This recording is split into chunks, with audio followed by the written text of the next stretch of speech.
आपका नया class start होगा, ठीक है, नया चैप्टर। तो ये चैप्टर आप सबके लिए बहुत ही इंपॉर्टेंट है, सिर्फ छोटे क्लास के लिए नहीं, बड़े क्लासेस में भी ये चैप्टर पढ़ाए जाते हैं। डिविजिबिलिटी रूल, ठीक, डिविजिबिलिटी रूल यानी कि विभाज्यता का नियम। अब विभाज्यता का नियम क्या होता है, क्यों इसकी जरूरत पड़ गई? जैसे बहुत छोटी संख्या है, मान लो 10 है, 50 है, इसका पता होता है हमें कि 2 से कट जाएगा, 5 से कट जाएगा, ये भी 5 से कट जाएगा, 3 से कट जाएगा।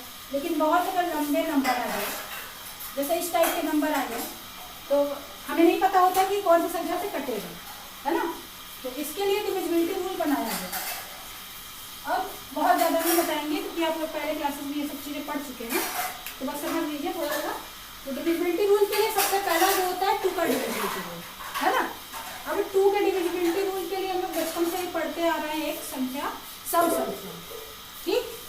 तो कोई भी संख्या अगर लिखी हुई है, जैसे यही है, हमको पता करना है कि 2 से डिविजिबल है या नहीं है, यानी 2 के पहाड़े में कट रहा है कि नहीं कट रहा है। उसके लिए हमको क्या करना होगा कि पता होना चाहिए कि कौन सी संख्या है, 2 का विभाज्यता का नियम पता होना चाहिए, ठीक है। तो आसान सा बताते हैं, सम संख्या, जिसके बारे में आप सब लोग जानते हैं। सम संख्या,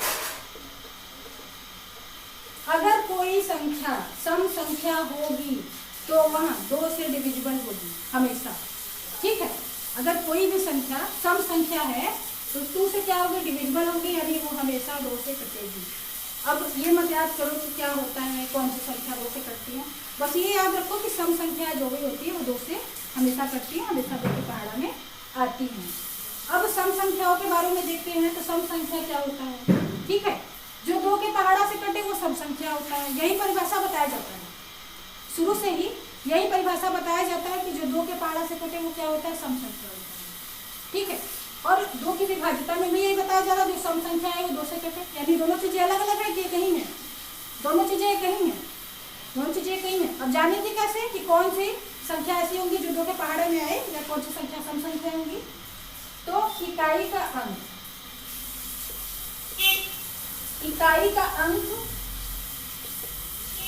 अगर 0 है, 2 है, 4 है, 6 है और 8 है, अगर इकाई के अंक पे इतनी संख्याएं हो गई तब तो यह सम संख्या होगा, यानी कि 2 के पहाड़े में कटेगा। और अगर इकाई के अंक पे ये सारी संख्याएं नहीं है तो यह सम संख्या नहीं होगा, ठीक है।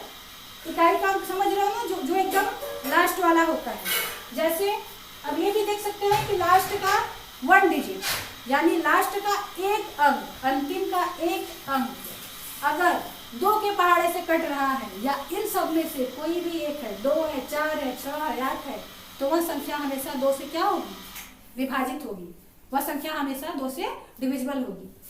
तो कैसे जानेंगे, अब ये तो समझ में आ गया। अब बताओ, कुछ हम दे रहे हैं आप लोगों को क्वेश्चन, उसमें आप लोग बताइए कि 2 से डिविजिबल है कि नहीं है, ठीक है। जैसे ये रहा 7 6 7 5 8 0 9 4, बताओ 2 से डिविजिबल है कि नहीं। तो कैसे पता करेंगे, लास्ट में इकाई का अंक जो है वो क्या है, 4 है, 4 है, तो वह संख्या हमेशा क्या होगी, 2 से डिविजिबल होगी, है ना। यानी कि इकाई का अंक जब भी यूनिट डिजिट अगर 0 2 4 6 8 इनमें से कोई भी है तो वह संख्या हमेशा 2 से क्या होगी, विभाजित होगी, ठीक है। तो 2 का डिविजिबिलिटी रूल हो गया। अब ऐसे ही हम 3 के डिविजिबिलिटी रूल पे चलेंगे। तो मोटा मोटा बस ये समझ लो कि लास्ट में 0 आना चाहिए, 4 आना चाहिए, 2 आना चाहिए, 6 आना चाहिए और 8 आना चाहिए, और कुछ भी नहीं जानना है 2 की डिविजिबिलिटी रूल के लिए। बस 0 2 4 6 और 8 5 संख्याएं अगर आपको पता है तो वह हमेशा क्या होगा, 2 से डिविजिबल होगा, ठीक है, वह हमेशा 2 से डिविजिबल होगा। अब जैसे 2 का देखे वैसे ही हम 3 का भी देखेंगे, यानी क्या, डिविजिबिलिटी रूल ऑफ 3, ठीक है, 3 का डिविजिबिलिटी रूल। तो पढ़ा होगा आप सबने कि सभी संख्याओं को जोड़ देते हैं, अगर उनका सम जो होता है वह 3 से कटता है तो संख्या भी क्या होती है, 3 से कटती है, ठीक है, ऐसा होता है। जैसे 729 हो गया, ठीक, 729 लिख दो, 729, इसको देखना है कि 3 से डिविजिबल है कि नहीं है, तो हम ऐड करते हैं अलग अलग, 7 2 9, 7 2 कितना होता है, 9 होता है, 9 9 क्या होता है, 18, अब 18 क्या है, 18 हमेशा 3 के पहाड़ा में आता है, यानी 3 के टेबल में आता है, 3 के पहाड़ा में आता है, तो 3 से क्या होगा, डिविजिबल होगा। तो ये रूल तो बताया गया था पहले, यानी क्लास 4 या 5 में आप लोग रहे होंगे तब आपको ये रूल बताया गया होगा। लेकिन ये रूल आप कहाँ तक फॉलो करेंगे? अगर कोई छोटी संख्या है तब तो ठीक है, जैसे इतनी बड़ी संख्या होगी, 3 अंकों की हो गई, 4 अंकों की हो गई, 5 अंकों की हो गई, तब तक तो जोड़ सकते हो। लेकिन अगर यही संख्या बढ़ती गई तो, अगर बहुत ज्यादा हो जा रहा है, इसी में ये भी आ गया, ये भी आ गया, ऐसे बढ़ता जा रहा है, कैसे जानेंगे कि ये 3 के पहाड़ा से कटेगा कि नहीं? सबको बार बार जोड़ेंगे, सबको जोड़ के करेंगे? तो ये भी सही है कि सबको जोड़ दो, जोड़ने के बाद 3 से भाग दे दो, अगर कट गया तो वहां संख्या हमेशा 3 से विभाजित होगी, अगर नहीं कटता तो 3 से विभाजित नहीं होगी, उसको किसी और के लिए चेक करेंगे। ठीक है, तो मुख्यतः हम विभाजिता का नियम का यूज कहाँ पे करते हैं? जब हमको एलसीएम निकालना होता है, लसा, है ना। तो अब इसके लिए एक दूसरा मेथड आप सबको बताती हूँ, वो क्या है इसको देख लो। अब कुछ भी संख्या ले लो, जैसे 729 ले लो, बहुत इजी एग्जाम्पल है। इसमें देखना है कि यह 3 से डिविजिबल है कि नहीं है। अब जोड़ने वाले मेथड से नहीं देखेंगे, हम अलग अलग काटेंगे। ठीक है, अब ये क्या है, 3 से कट रहा है ना, कट रहा है तो काट दिया। 2 3 से कटेगा? नहीं कटेगा। 7 3 से कटेगा? नहीं कटेगा। लेकिन अगर इन दोनों को जोड़ दें, 7 2 9, तो ये क्या हो जाएगा, ये भी 3 से कट जाएगा, यानी शेषफल क्या हो गया, 0 आ गया। जब 3 से भाग देने पर शेषफल 0 हो जाए तो वह संख्या पूर्णतः क्या होती है, 3 से विभाजित होती है। ठीक है, वह संख्या पूर्णतः क्या हो जाएगी, 3 से विभाजित होगी। जैसे 81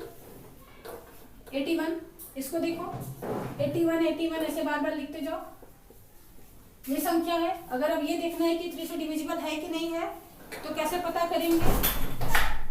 अगर सिर्फ इसको अब काटते हैं, अलग अलग काटते हैं या जोड़ के काटते हैं, चाहे जैसे काटो, बस काटना है, शेषफल शून्य होना चाहिए। 8 1 9 कट गया, 8 1 9 ये भी कटा, 8 1 9 ये भी कटा, 8 1 9 ये भी कटा, यानी ये संख्याएं कैसी हैं, ये सभी की सभी 3 से डिविजिबल हैं, है ना। अब कुछ संख्या और लेते हैं हम, उनको देखते हैं कि वो 3 से डिविजिबल है कि नहीं है।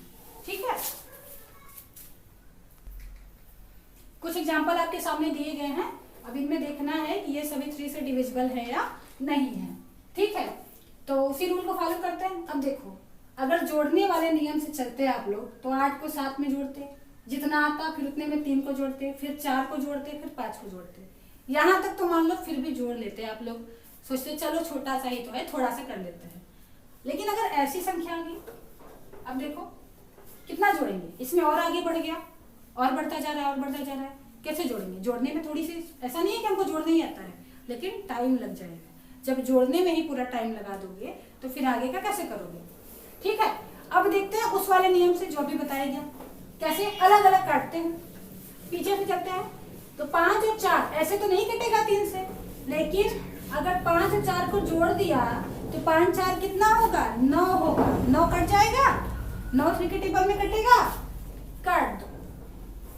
ठीक है, 3 ये भी 3 के टेबल में कटेगा, इसको भी काट दो, है ना। 8 और 7 में से देखो कोई नहीं कटेगा 3 के टेबल से, लेकिन अगर 8 7 कितना हुआ, 15, 8 7 15 जोड़ दिया तो ये भी क्या हो गया, 3 के टेबल में कट गया। तो अगर ऐसा इसका लसा निकालने के लिए देगा तो किससे काटेंगे, 3 से काटेंगे, क्योंकि यह 3 से कट जा रहा है, 3 का विभाज्यता का नियम जो है उसको फॉलो कर रहा है। ठीक है, सबको समझ। एग्जाम्पल देखो, अब इसको देखते हैं, यहाँ पे है ना, इसको देखते हैं। तो अब क्या है, 8 है, यहाँ पर 0 है, 8 तो कटेगा नहीं 3 के टेबल में, नहीं कटेगा। लेकिन अगर 8 और 0 तब भी नहीं कटेगा। 8 और 4 अगर ऐड करते हैं तो कट जाएगा, 8 4 12, 4 3 12 या 3 चौके 12, यानी 3 के पहाड़ा में आ गया। 3 भी नहीं कटेगा, 9 कट जाएगा,